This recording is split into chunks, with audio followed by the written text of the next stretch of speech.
Adanya aksi vandalisme yang dilakukan oleh wong dak bertanggung jawab jadi perhatian Pemkot Palembang. Oleh karenanya mencegah kejadian tersebut, Satpol PP Kota Palembang bakal ningkat ke patroli.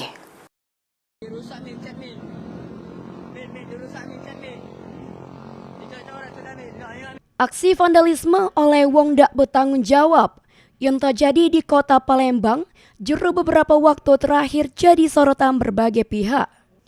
Menanggapi hal tersebut, Kasat Pol PP Kota Palembang, Harrison Muiz menegaskan, secara hukum peristiwa tersebut sudah dilapor ke kepolisian. Meski begitu, pengawasan sama patroli terus dilakukan per jam. Dengan upaya dilakukan, pelaku yang tertangkap bakal disanksi sesuai aturan berlaku dengan berkoordinasi dengan kepolisian. Menurut Harrison, tidak cuma mural Piala Wali Kota Palembang yang jadi korban vandalisme, namun juga sejumlah titik lainnya, pecah simpang DPRD Sumsel, simpang Jalan Merdeka, sama di kawasan Kamboja Palembang. Tetap yang sudah kita mural kemarin yang sudah kita lakukan, yang Piala Wali Kota itu kan seperti di DPR provinsi.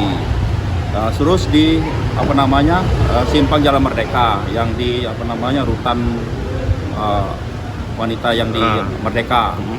Yang wilayah-wilayah yang sudah kita lakukan di Kamboja, yang sudah kita lakukan itu tetap kita lakukan pengawasan terus.